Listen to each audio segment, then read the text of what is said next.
du 15 décembre 2014, le Conseil de l'Ordre a désigné M. Étienne Durand-Rocher, premier secrétaire de la conférence, médaille d'or, prix Alexandre Fourtanier. M. Olivier Pellegrini, deuxième secrétaire de la conférence, médaille d'argent, prix Henri Ebelot. M. Benjamin Francos, troisième secrétaire de la conférence, prix Laumont-Perronnet. Madame Camille Landard, quatrième secrétaire de la conférence, prix Françoise Duby. Le premier secrétaire a intitulé son discours « Rumeurs et calomnies, la justice défiée ». Le deuxième secrétaire « Les petits mouchards ». Monsieur le premier secrétaire, vous avez la parole.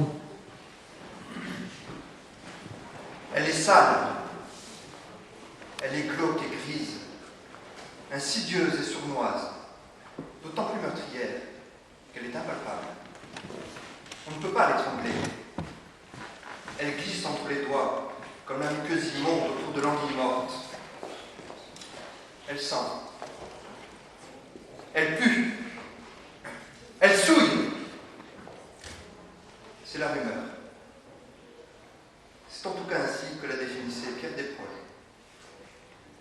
Madame le bâtonnier, Mesdames, Messieurs les membres du Conseil de l'Ordre, Mesdames, Messieurs, mes chers confrères, le 17 mars 1995, à l'occasion de la rentrée solennelle de notre barreau, oui, alors parce que, à l'époque, les rentrées solennelles de notre barreau avaient lieu en mars, à d'autres époques, elles avaient lieu en décembre, en novembre, en février. J'ai, pour ma part, définitivement abandonné l'idée d'y trouver une logique quelconque, et ne me demandez surtout pas pourquoi les avocats toulousains ont décidé de faire leur rentrée au mois de juin, à quelques semaines des vacances judiciaires. Le 17 mars 1995, donc, notre confrère et lauréat de la conférence, Stéphane Ruff, avec brio, faisait vivre à l'assistance le procès de la rumeur. L'audience était, selon ces termes solennels, l'enjeu de taille. Ce n'était pas tous les jours qu'on appréhendait la rumeur. Alors rassurez-vous, je ne vais pas refaire ce procès alors que j'ai l'outrecuidance d'évoquer un thème déjà traité par un ancien lauréat. Je vous en rappellerai seulement le verdict. La rumeur fut condamnée. Mais notre confrère, lucide, concluait ses propos en indiquant que, nonobstant une condamnation ferme, ce fut la rumeur qui gagna. La justice avait eu l'audace de faire un procès à la rumeur et de la condamner. La rumeur se vengerait. Sa vengeance, elle serait insidieuse, sournoise. La rumeur défierait la justice sur son propre terrain. La rumeur avait une idée bien précise. Elle allait la renouveler à plusieurs reprises. Pousser les portes de la justice, y pénétrer pour injecter son venin, et finalement la soumettre. Dimanche 18 mai 2003, région parisienne, Boulogne-Billancourt, Tour TF1, plateau de journal télévisé, 20h. Un Chazal, brochine parfait, veste cintrée et blanche sur chemisier en soie d'un blanc un peu moins soutenu, l'interroge. Lui, costume bleu marine, chemise bleu ciel et cravate au motif discret qui lui serre un peu trop la gorge ce soir. Il a pourtant l'habitude des plateaux télévisés. Le début de sa carrière fut d'ailleurs de l'autre côté du plateau, ou derrière les objectifs, avant d'être un maire apprécié de ses administrés. Et à cet instant, président de l'autorité censée réguler l'audiovisuel. Il connaît donc parfaitement les rouages médiatiques, il en maîtrise les mécanismes, et ce soir, il veut couper court à la rumeur dont il sent le souffle. Il veut la prendre à la gorge. Pourtant, ce soir, la chaleur des projecteurs sous lesquels il a l'habitude de prendre la parole est trop forte. La sueur perd à son front. Vous l'entendez déjà, le poison de la rumeur. Vous l'entendez se nourrir de la haine et de l'ignorance.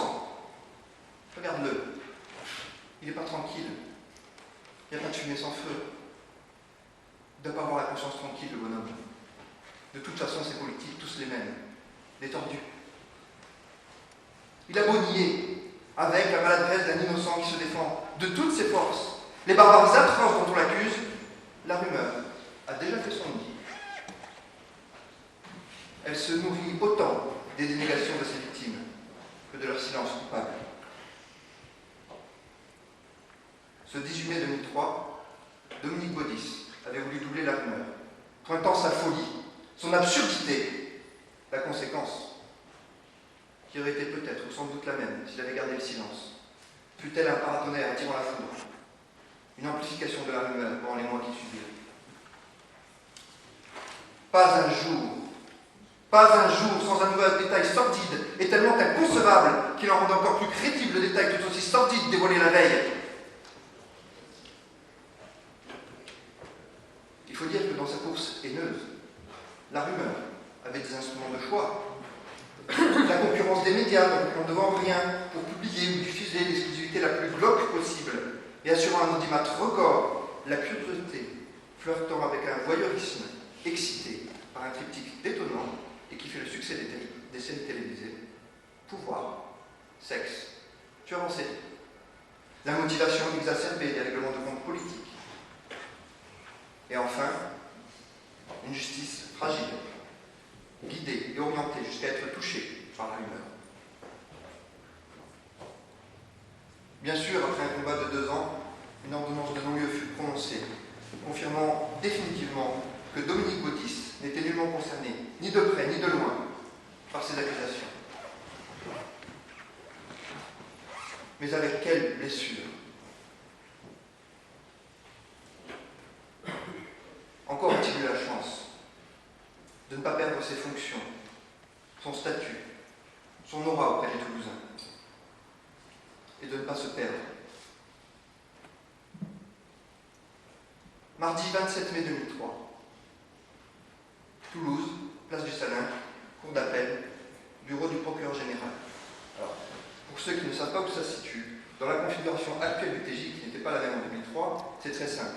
Il faut prendre l'ascenseur D1, aller au 3e étage, pousser la porte qui ouvre sur un long couloir, donnant sur une autre porte, badger, se rendre compte que le badge avocat n'ouvre pas la porte, revenir sur ses pas, rappeler l'ascenseur, renoncer à l'attendre, prendre l'escalier D1 avant d'entendre l'ascenseur arriver finalement, traverser la salle des pas perdus, même si vous l'êtes, prendre l'escalier A1, remonter au 2e étage, traverser le tribunal Tour Enfant, où d'improbables affiches sur le roi Lion et Bernard Blanca côtoient des enfants plus grands que vous, rebadger, hurler victoire alors que la porte s'ouvre sous le regard inquisiteur de la greffière, traverser un long couloir de la peinture blanche impeccable, sans savoir dans quelle direction vous allez, mais en espérant que c'est celle de la cour d'appel, prendre à droite, repousser une porte, se décaler légèrement vers la gauche. Ça y est, vous y êtes. Bureau du procureur général. Jean Wolf, procureur général de la cour d'appel de Toulouse, reçoit une télécopie par laquelle le ministre convoque une réunion des procureurs généraux le lendemain après-midi. C'est au nom de cette réunion de dernière minute, il réserve néanmoins un avion pour le lendemain. Après le télécopieur, le téléphone se met à sonner. Cabinet du ministre de la Justice. On lui demande, curieusement, s'il a l'intention de répondre à cette convocation avant de lui indiquer que sa présence n'est pas vraiment souhaitée. Le lendemain, mercredi 28 mai 2003, alors qu'il n'est encore nommé à aucun autre poste, Jean Wolf apprend la nomination en Conseil des ministres d'un nouveau procureur général à Toulouse. Le pilori médiatique dont Jean Wolf est victime depuis quelques semaines, comme Dominique Baudis, atteint la justice au cœur. La République, par la voix de son garde des Sceaux, c'est-à-dire gardien des Sceaux de France, dont les feuilles de chêne à droite symbolisent la justice et la sagesse, déloge donc un procureur général sur la foi de torchons médiatiques dont l'invraisemblance n'a d'égal que l'atrocité des accusations qu'il vocifère.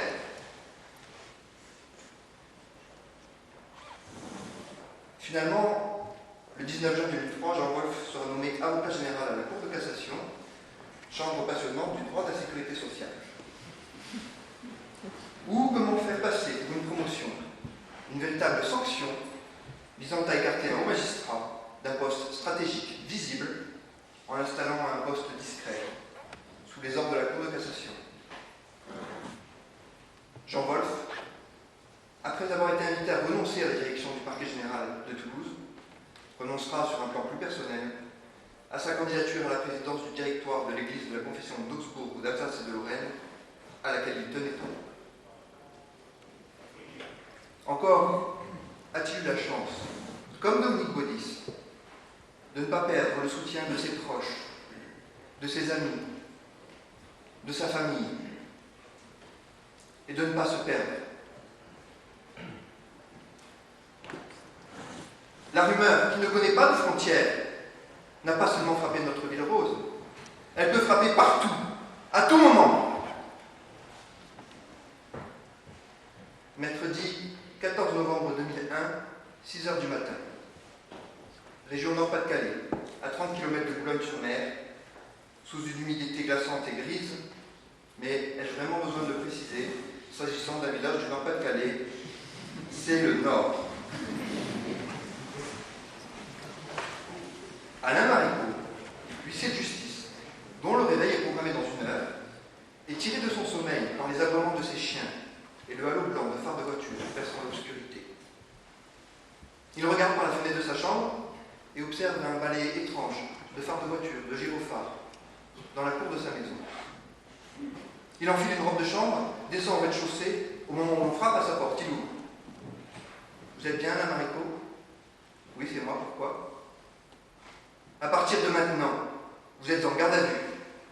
Nous allons procéder à une perquisition. Vous et votre femme êtes accusés de viol sur mineur de moins de 15 ans. Cris d'enfant réveillé. Incompréhension. Pleurs. Le commissaire, plutôt que de dire à partir de maintenant vous êtes en garde à vue, aurait très bien pu dire à partir de maintenant, votre précédente vie est terminée, détruite, anéantie. Vous ne reverrez plus certains de vos enfants. Votre femme va vous quitter. Mercredi 14 mars 2007, Boulogne-sur-Mer, toujours dans le Nord, j'en suis désolé, tribunal de grande instance. Alain Marigot prête serment pour redevenir huissier de justice. En présence du parquet, le même qui requit son placement en détention provisoire, son renvoi devant la cour d'assises. S'il a retrouvé son métier, il aura en revanche perdu son épouse, sa vie familiale, simple et heureuse, sa mère, dont la détention de son fils aura accéléré la maladie, sans qu'il puisse l'accompagner. 2 ans de détention provisoire, 3 tentatives de suicide, une grève de la faim.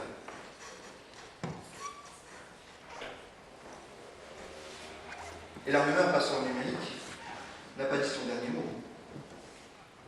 Il suffit de faire une recherche Google sur Alain Marigot. La première page de résultats est édifiante. On y lit des articles et des billets de blog nauséabonds expliquant que ce notable n'est pas si innocent que ça, qu'il suffit de regarder son sourire satisfait quand il est interrogé par les médias, qu'il a dû se faire du fric sur le dos des enfants dont il a abusé. La justice passe, la rumeur reste. Internet, les smartphones, les réseaux sociaux, voilà d'ailleurs de nouveaux outils de choix pour la rumeur et la calomnie. Connaissez-vous la dernière application pour smartphone qui fait fureur, notamment auprès des collégiens et lycéens, qui a été un temps suspendu, puis remise en service et qui a fait polémique? L'application Gossip, tirée de la série du même nom, et dont la traduction française est Ragot. Le principe, dérivé du synopsis de la série, est aussi simple que stupide. Il permet à ses utilisateurs de diffuser auprès de ses contacts une information sur l'un d'eux de manière totalement anonyme. Évidemment. Les rumeurs les plus outrageantes, les calomnies les plus ravageuses pour ceux qui en sont les victimes, sont les plus visibles et les plus diffusées et les plus commentées.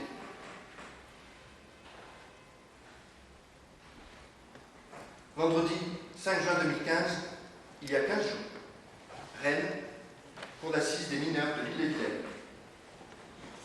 Daniel Legrand, un des acquittés doutre, comme on les nomme maintenant, est de nouveau acquitté, après l'avoir été il y a 10 ans, pour une partie des faits qu'il aurait commis lorsqu'il était majeur. Il sort du box des accusés, de la salle d'audience, sous des cris rageurs. Violeur d'enfants, justice pourrie, pédophile.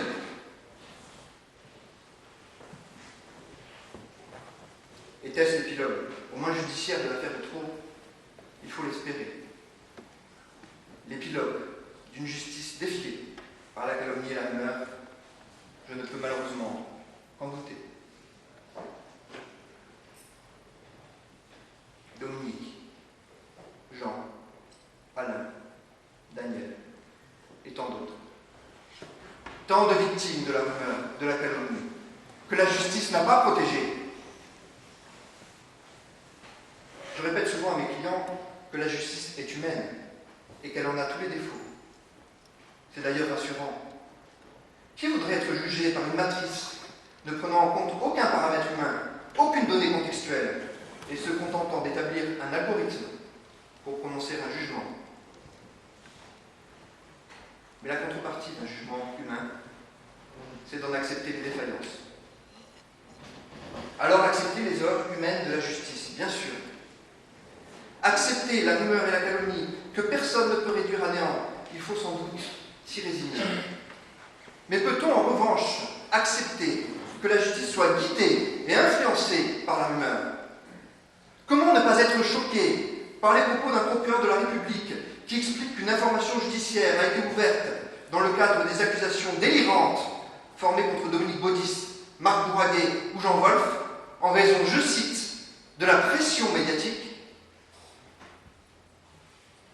Peut-on juger sereinement un homme si l'on cède au chantage et aux médias, porte-voix assidus de la rumeur, qu'elle soit d'ailleurs fondée ou non?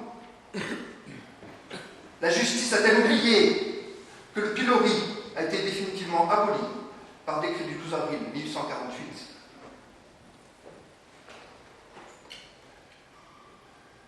Justice, peux-tu regarder les yeux dans les yeux Dominique, Jean, Marc, Alain, Daniel et les autres et leur dire: je vous ai poursuivi, je vous ai mis en examen, je vous ai même pour certains d'entre vous placés en détention provisoire parce que la rumeur était trop forte? Peux-tu leur dire les yeux dans les yeux que finalement tout va bien puisqu'ils ont été innocentés? N'es-tu pas responsable toi aussi, justice, des nuits blanches de ces hommes, de leurs cauchemars, ou pire? Regardons-nous, justice, magistrats, greffiers, huissiers, avocats, auxiliaires de justice, regardons-nous et regardons-les. Nous n'avons pas le droit d'ignorer la défaillance de notre maison commune, maison de la République. Nous n'avons pas le droit d'éluder son emballement déchaîné et irraisonné. Nous n'avons pas le droit.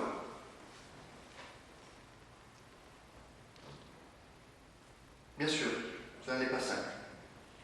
Il ne suffit pas de désigner un bouc émissaire et de désigner un magistrat comme seul responsable de la défaillance de tout un système, comme ce fut le cas pour l'affaire de Trou. Bien sûr que le juge Burgot s'est trompé,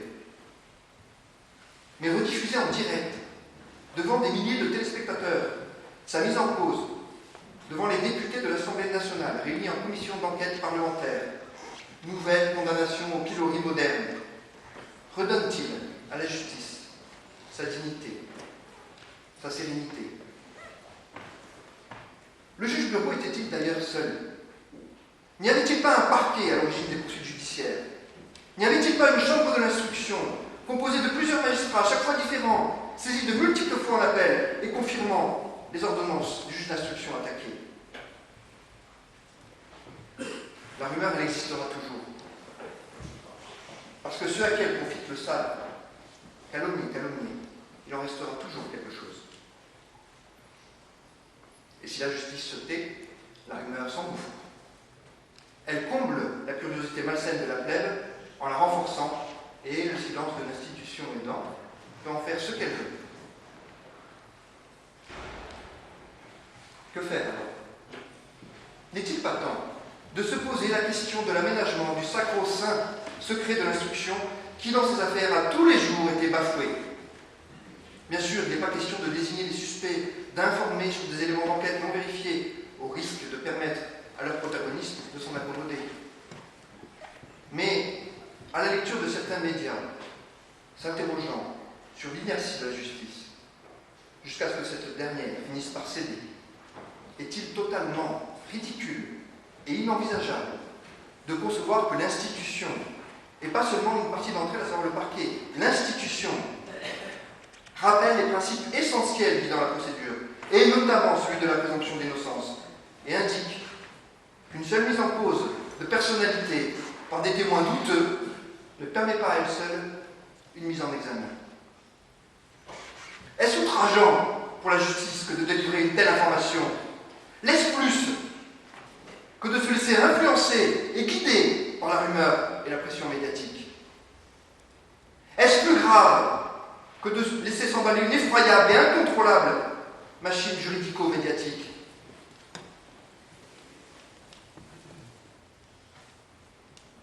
Je n'ai pas la réponse. La rumeur existera toujours, elle défiera toujours la justice. Mais ce que je crois, c'est qu'elle ne peut pas, elle ne doit pas franchir les portes du palais. La justice ne peut être influencée que par ses protagonistes, les témoins, les prévenus, les victimes, les experts, les preuves matérielles, les réquisitions du parquet, les plaidoiries d'un avocat. Elle peut même se tromper. Mais succomber au chant des sirènes médiatiques, au risque de se fracasser sur les récifs de la calomnie et d'être dévoré par la rumeur, non. Parce que les sirènes médiatiques que sont certains médias, elles ne servent pas la justice. Elles ne délivrent pas une information. Elles exploitent la calomnie. Madame le bâtonnier, mesdames, messieurs, mes chers confrères, permettez-moi de terminer ces propos par la description que faisait Beaumarchais de la calomnie dans son œuvre Le Barbier de Séville, description citée d'ailleurs par Dominique Baudis en préambule de son ouvrage Face à la calomnie. D'abord, un bruit léger, rasant le sol comme hirondelle avant l'orage.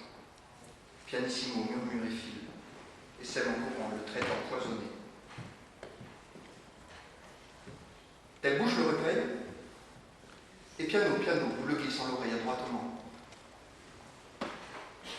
Le mal est fait. Il germe, il rampe, il chemine, et de bouche en bouche, il va le diable. Puis, tout à coup, ne sais comment, vous voyez Calomnie se dresser, siffler, s'enfler, grandir à vue d'œil. Elle s'élance, étend son vol, tourbillonne, enveloppe, arrache, entraîne, éclate et tonne, et devient grâce au ciel un cri général, un crescendo public, un chorus universel de haine et de proscription. Qui diable y résisterait? Pas vous, pas moi. Peut-être